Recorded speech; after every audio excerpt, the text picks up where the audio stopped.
Yesterday, you were at the 9/11 memorial. We were all watching that. And J.D. Vance was supposed to be with you. He went out to be with Charlie Kirk's family and to get the body back to his hometown in Arizona. And you said you were going to award him the Presidential Medal of Freedom, which was very nice of you. Any updates on this suspect? Yeah. Can I always say, I think, just to protect us all, and so Fox doesn't get sued, and we all don't get sued, and everything else. But I think with a high degree of certainty, we have him in custody, right? In custody. Everyone did a great job. We worked with the local police, the governor. Everybody did a great job. You know, getting somebody that you start off with absolutely nothing. And we started off with a clip that made him look like an ant that was almost useless. We just saw there was somebody up there. And so much work has been done over the last 2.5 days. You know, it's amazing, actually, when you start off with that and then all of a sudden you get lucky or talent or whatever it is. But, yeah, I think we're in great shape. Mr. President, and he's in custody. Your suspicion was that he was radical left. And now you have more information. What can you share with us about his ideology? Yeah, Lawrence, let me just, and by the way, Lawrence is doing a good job. What's going on? Job. Yeah. I'll tell you what, I'm very proud of you. Thank you, sir. I said you were going to do well. Yeah, I think that I don't want to go too far. I'd like to tell you some stories at how it happened, but essentially somebody that was very close to him turned him in. And that happens when you had some of those good shots. Somebody is going to say, whether it's a parent or whatever, I'd rather not say right now. They're going to announce it today, sometime later, probably talk about that. But somebody close to him turned him, you know, they said, whoa. It's interesting where we had very good pictures, but not great, not perfect. And when you look at it, what happened is somebody, and this happens a lot. It happened with the crazy Boston bomber. It happened with others. Somebody that's close recognizes even a little tilt of the head, which nobody else would do. And somebody that was very close to him said, that's him. And essentially went to the father, went to a U.S. Marshal, who was fantastic, by the way. And the person was involved with law enforcement, but was a person of faith, a minister. And brought him to a U.S. Marshal, who was fantastic. And the father convinced the son, this is it. And again, I'm always subject to be corrected, but you know, I'm just giving you, based on what I'm hearing, they'll give you a much more active. I just heard about it 5 minutes before I walked in. As I'm walking in, they said, looking real good. They have the person that they wanted. So you have breaking news, don't you, huh? Thank you. You always have breaking news, Ainsley. Sean's going to be very disappointed that we're not doing it on his show. He'll be very thankful and appreciative of the police officers that got this guy. They did a great job, everybody worked together. Pam Bondi is incredible, by the way. People don't know what a star she is. She's incredible.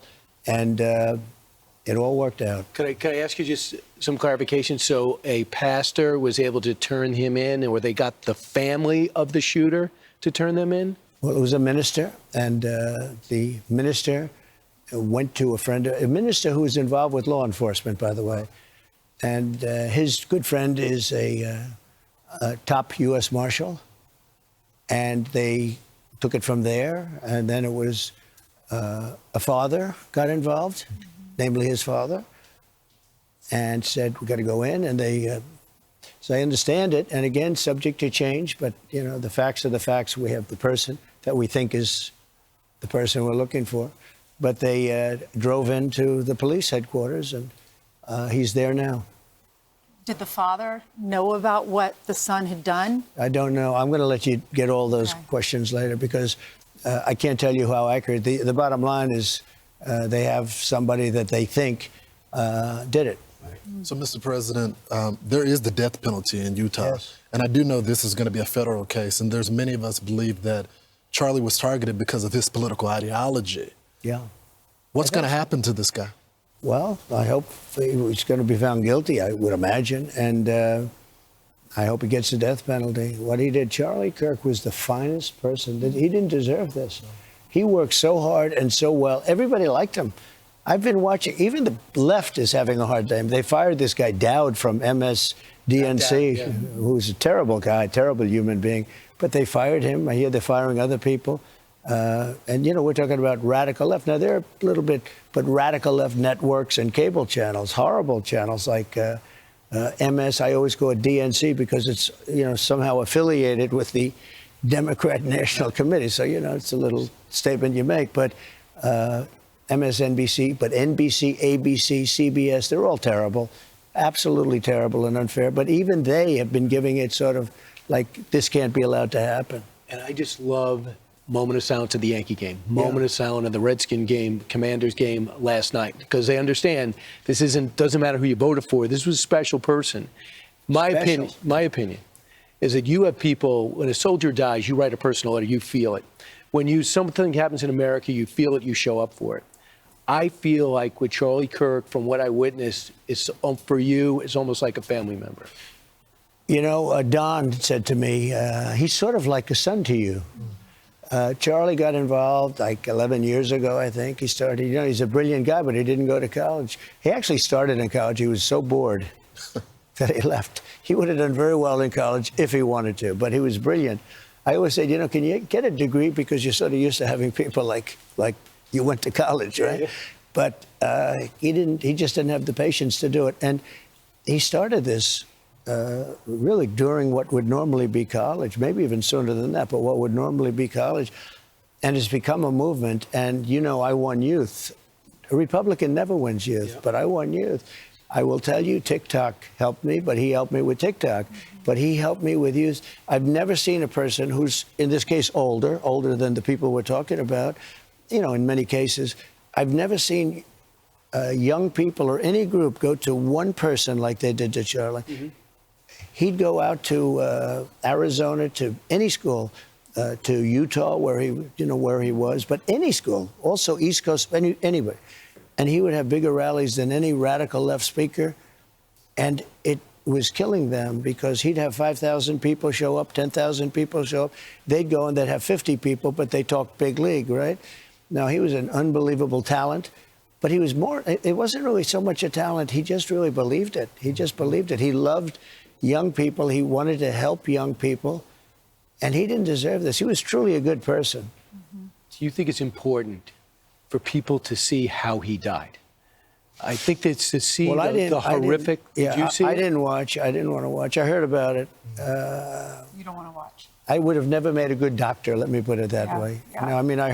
I heard enough. I didn't want to watch it. I didn't want to remember Charlie that way. But it's horrific, is what I hear. Just horrific. I hear that nobody can. I know friends that were there, and they told me. They said what we witnessed. The physical emotion of being there, or watching it on television. He was somebody that I always said he was very talented, but when you love something so much, it's almost not even talent. It's that you do it well because you like it. It's a passion. And he had a passion for this. I spoke to his wife yesterday. She's like devastated. Of course. But in between the devastation, they want to keep Turning Point going. Because so many people called in to me with donations. They went, I don't know who. Do we give donations to her? Do we give it to Turning Point? Do we give it to, any one of the hundreds of colleges that he worked with or universities? And they want to keep Turning Point going. They think they can do it. He had a very good staff, I noticed. Charlie would call me up. I'm president of the United States. And I get a call like a day before. Sir, could you come to Arizona tomorrow? I said, Charlie, I'm president. I can't just come. He said, it's so important. Could you play? And I'd usually try and get there. He's the only one. 20,000. He was such a great guy that he had to end this way. But, in many ways, he's bigger now because of what happened. He was really big, important. And I guess this doesn't help his family very much when I say this. But in terms of, very, very important, getting that such a good word, such a solid word. We have so many bad people, so many bad philosophies, ideologies, politics. His was basically just good. Family, he talked about family, he talked about get married, go get married. It sounds old-fashioned when you think about it, but he's right. He was just on.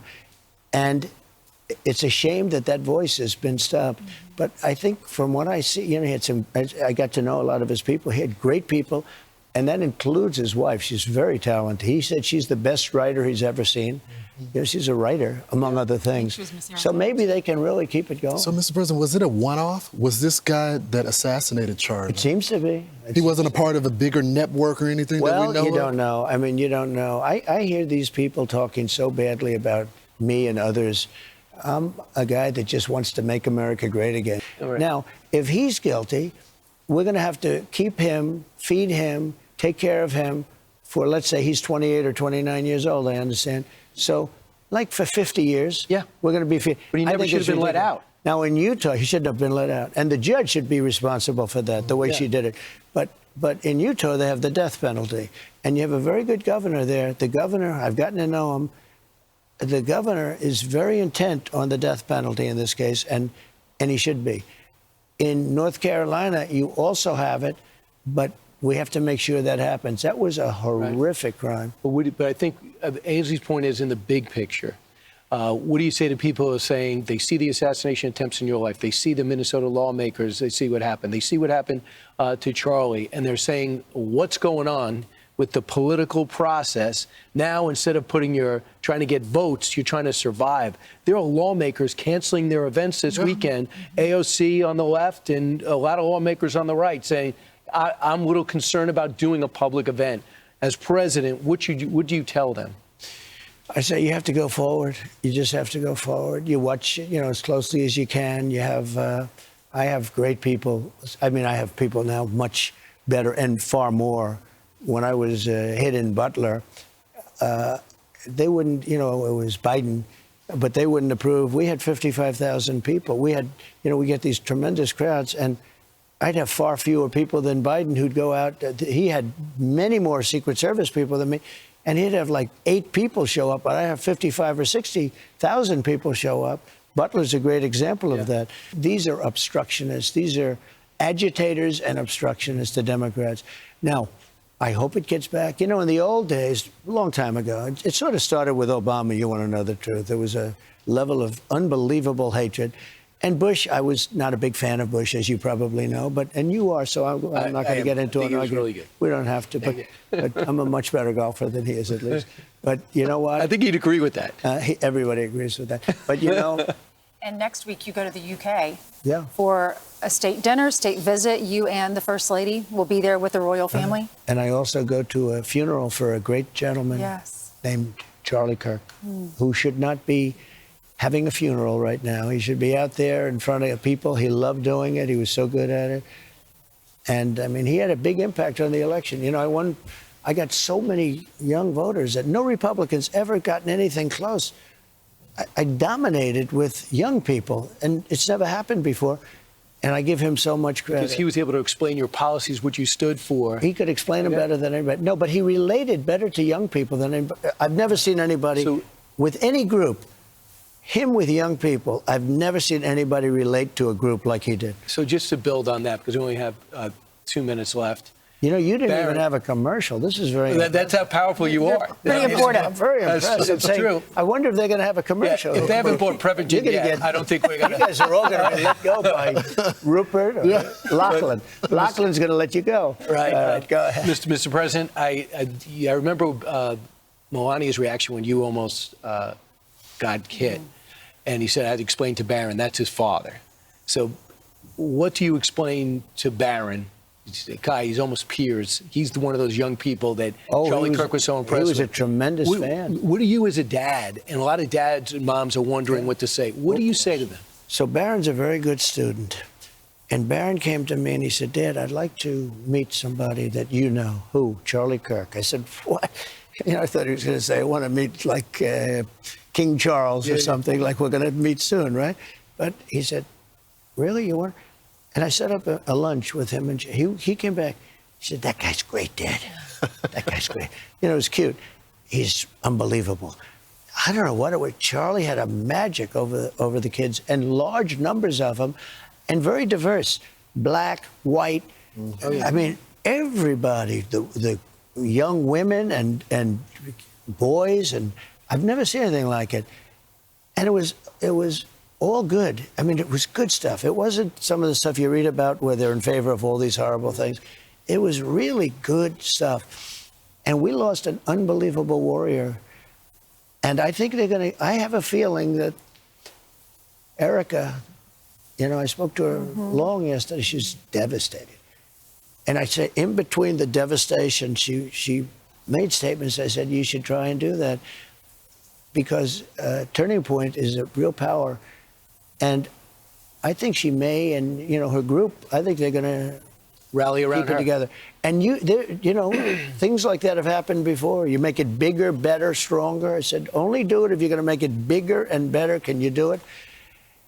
But I didn't want to talk about that too much because she was just, she can't, you know, she's going to take, it's going to take her a while to get better from this. It's a tough. 2 little ones. Yeah, and beautiful, beautiful kids. But I'll never forget Barron coming back saying, Dad, that guy's great. You know, normally he's not full of praise. What do you tell him now? He was very hurt when he saw this. But, I mean, everybody was. Oh, when I heard it, I was in the midst of, you know, building a great, for 150 years, they've wanted a ballroom at the White House, right? They don't have a ballroom. They have to use tents on the lawn for President Xi when he comes over. If it rains, it's a wipeout. And so I was with the architects and with design. It's going to be incredible. And they came in, they said, Charlie Kirk is dead. I didn't know what they meant. I said, what do you mean dead? Charlie Kirk was shot. And they thought he was dead because it was so horrific, you know. And I said, dead? And it was like, I just told these people, get out, just go, you got it. This is the worst thing. This was so bad for our country. But sometimes out of really bad things, things can happen that can be good. Mr. President, we got the news conference. He is. You take the news conference. Yeah. He's a great man, and he's going to be more important because of what happened. Thank Not you going to so help much, his Mr. family. President. Thank you That's so the way much, it is. Mr. President. Thank you very Thank you. much. We appreciate you, That's our sir. show. Yeah. We're gonna Praying turn it for over. you and your life, too. Thank Be you. careful. We're turning over the bill.